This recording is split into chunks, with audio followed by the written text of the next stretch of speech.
Abun मुङा मामोन? उर्मिला बरगयारि। उर्मिला बरगयारि ना? ओमफ्राय गामिया? गामिया बर' फाथारमारि। फाथारमारि। फाथारमारि। क'क्राझारनि जाहैबाय?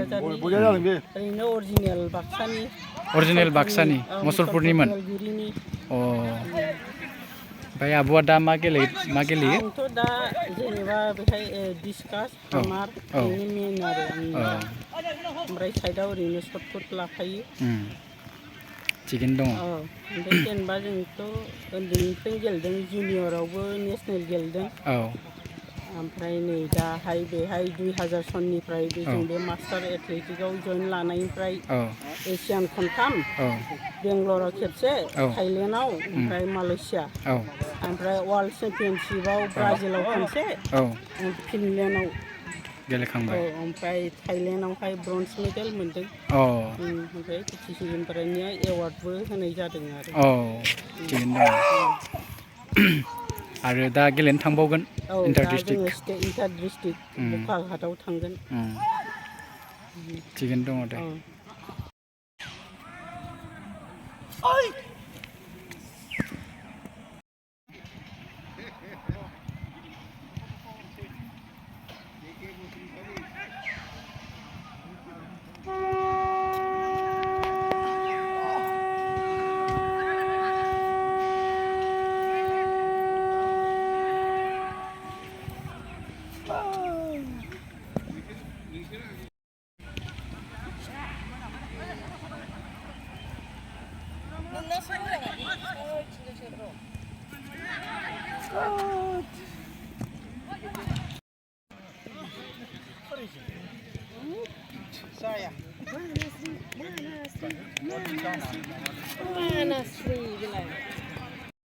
आब'निया मुङा मामोन? आंना सरला गयारि। सरला गयारि। ओमफ्राय गामिया? थागिबि आं बागानसालियाव। बागानसालिनि। डिस्ट्रिक्टआथ' क'क्राझारानो जाहैबाय? क'क्राझार। ओरैनो आब'आ मा गेलेदों? आङो दा नैबेहाय मास्टार एथलेटिक्सआव माबा सटपुटजों डिसकासजों मोननै इभेन्टआ आंना। ओरैनोथ' सिगाङाव स्कुल लाइफनिफ्रायनो गेलेबोगासिनो दङ। 71निफ्रायनो आं गेलेबोदों। गेलेनाया स्टार्ट जादों आरो? बिनिफ्रायनो स्टार्ट जाबोदों। ओमफ्राय बिदिनो स्टेटबो गेलेहैदोंमोन। नगावआवबो खनसे गेलेहैदों तेजपुर। ओमफ्राय गुवाहाटियाव इन्टार कलेज गेलेहैदों। Inter college. ओमफ्राय नैबे मास्टार एथलेटिकखौ आं 1997निफ्राय स्टार्ट खालामदोंमोन। गुवाहाटियाव फार्स्ट जादों आरो सेकेन्ड टाइम 78आव शिबसागराव। 1978आव। बेनिफ्राय गेजेराव मंगलदैयाव खनसे आरो डिब्रुगड़आवबो खनसे, तिनसुकियाव खनसे बेहाय गेलेनानै आं उनाव जिरायथ'नाय बायदि जादों आरोखि। ओरैनो गेलेयालासिनो थाथ'नानै नै माबानिफ्राय थांनाय 2021 सननिफ्रायसो स्टार्ट खालायफिनदों। थिगैनो दङ दे। स्टार्ट खालायफिननाया मोजाङानो जादों। दा ओरैनो थास्लायस्लाय ओरैनो आं माबायाव प्राइमारियाव हेड हिसाबै मावदोंमोन। रिटायार जानानै मा खालामनानै थाबावनो होननानै साइस्थ'नि पक्षे साननानै एसे मोजां जाथों होननानै फिजिकेल। थिगैनो दङ।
तो কি মোৰ নাম মালা কৰ্মকাৰ কৰ্মকাৰ আপনি কি খেলে মই 5,000 metre ৱাকিং 5,000 metre run hammer throw আৰু 1500 মিটাৰ ৰান খেলা আছে ন খেলা আছে কেই তাৰিখত আছে বোকাখাতত আমি 6 তাৰিখত ৰাওনা হৈ যাম হাতত তাত গৈ পাম 8ৰ পৰা 11 তাৰিখলৈকে আমাৰ খেলা আছে ঠিক আছে মই 60+ গ্ৰুপত খেলিম ঠিক আছে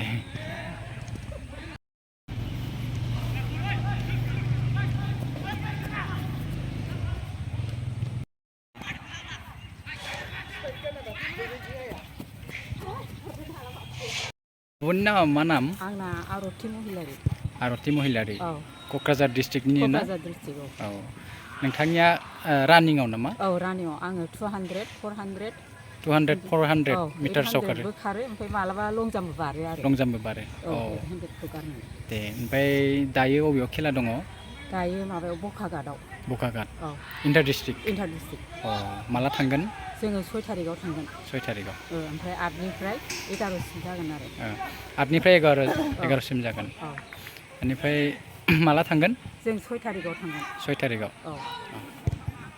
नोंथांमोननि थांखिया जाफुंसार जाथों बेखौनो आं आसा खालामबाय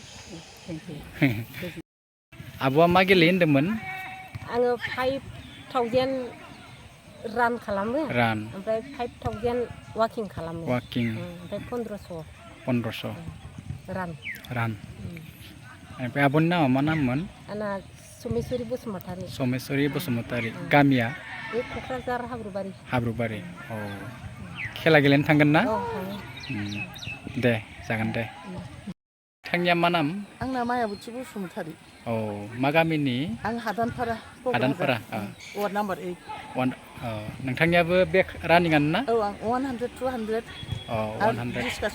डिसकासबो आङो वार्ल्डबो गेलेनो बहुद चान्स मोनबाय इन्टारनेसनेलाथ' मेरला गेलेबाय दे गेलेबाय था हाजासिम देहाया थाजासिम गेलेबाय थाबानो जाबाय गारनो नाङा आरो थ' नोङो मेनेजार जानांगोन होनना बुंबाय दा मा जायो नायो सार नोंथांनि मुं आरो गामिखौ खोन्थादो आंनि मुङा जाहैदों श्री ध्रुम चन्द्र ब्रह्म गामिया आंना नै क'क्राझार टाउन वार्ड नाम्बार 8 ओमफ्राय दाथ' प्रेक्टिस खालामबाय थानाय नुदों ओमफ्राय अबेबाफोर खेला दं नामा खेलाया जोंहा गलाघाट डिस्ट्रिक्टनि बखाघाटआव जागोन 28 अल आसाम इन्टार डिस्ट्रिक्ट चेम्पियनशिप मिट जागोन आरोखि बखाघाटआव क'क्राझार डिस्ट्रिक्टनिफ्राय 32 जननि पार्टिसिपेन्ट थांगोन गेलेहैनो आरोखि मेन आरो वमेन बेसेबांसो एजनिफ्राय थांगोन एजआ जोंनिफ्रायथ' 35निफ्रायनो दङ 35निफ्राय 90बो दङ जोंनाव सासे 95 ना 90 सोब एज ग्रुपआवनो दंजोबो आरो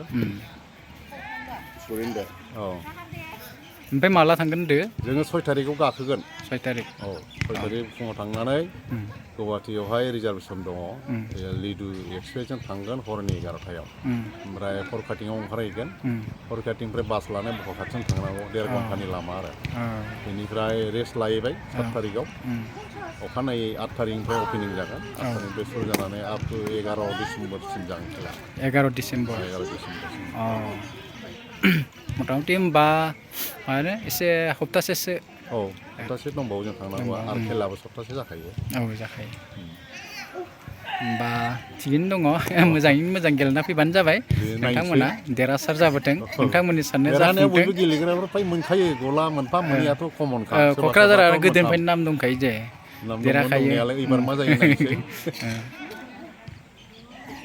ओमफ्राय नोंथाङाबो गेलेयोना आं देग्लायनिफ्राय गेलेनो सानदों वाकिं लादों 100 ओमफ्राय लं जाम्प गोदोथ' गेलेखायोमोन फन्दआव साख्रि एंगारनो हायाव द्रप जादोंमोन सेक्रेटारियाथ' आङो 2005निफ्रायनो जानांदों 2005निफ्रायनो थिगैनो दङ दे सालायबोगासिनो दं बेनो थांनो हायाबाबो एरेन्जमेन्ट खालामना हरो थिगैनो दङ होमबा जिखियानो जाया मानो नोंथांमोननि थांखिया जाफुंसारथों देरहासारना फैथों गोजोन्थों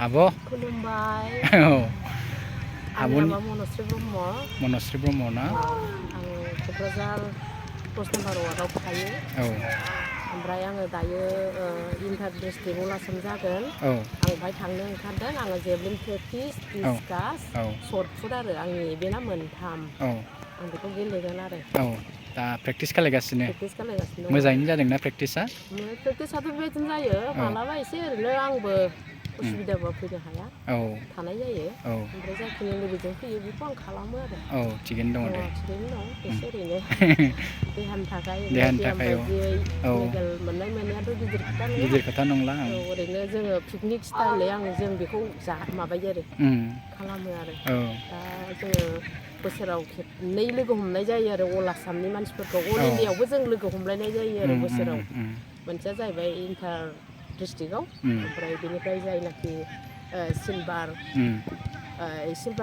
सिलभार आरो गल्ड मोनो बिसोरहा माने सेलेक्सन जानानै नेसनेलाव थाङो आरो दा नेसनेलनिफ्राय ओमफ्राय नेसनेलाव गेलेनानै जानो आरो बेबायदिनो मोनफिननो हायो बेवहायबो आरो नोङो इन्टारनेसनेल बेफोरबायदि चान्स थायो आरो बेबायदि आरो दा नायनोसै मा जायो मोजां जागोन दे आरो थिगैनो दङ नोंथांमोना दिनैसिमबो जे गेलेनायखौ लाखिबोबाय थादों बेनि थाखाय नोंथांमोननिसिम रोजा रोजा साबायखर माने गेलेनायनि गेजेरजों जायगानि नाम हारिनि नाम हादोरनि नामखौ लाखिनो हायो आरो जायगायाव रेसपेक्ट फैयो दा जों बेखौनो मोनसे खोथा खावलायनो लुबैयो माने जोंल' गेलेबाय थायोबा जानाय नङा जोंबो मालाबा जोंथ' एक्सआनोखा ओमफ्राय दायो जोंनि उन सोरबाफोर गोसो दङबा फैनो हागोन हाबफैनो हागोन जयेनाव जेनेबा जोंना दा क'क्राझार डिस्ट्रिक्टआव माने बिदिनो एखनबा इन्टारभिउ लानाय जायो मोनसे इभेन्टआव साब्रै गाहाम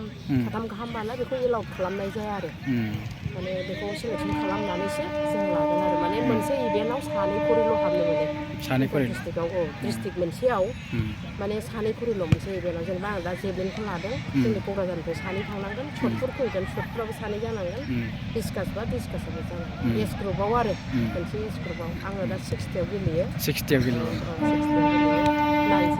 एखायनोथ' मानसिफोरखौ एकदम साफा साफा नुथारदो गुफुर गोजानो बैसो जाबाबो एकदम साफा साफा नुदों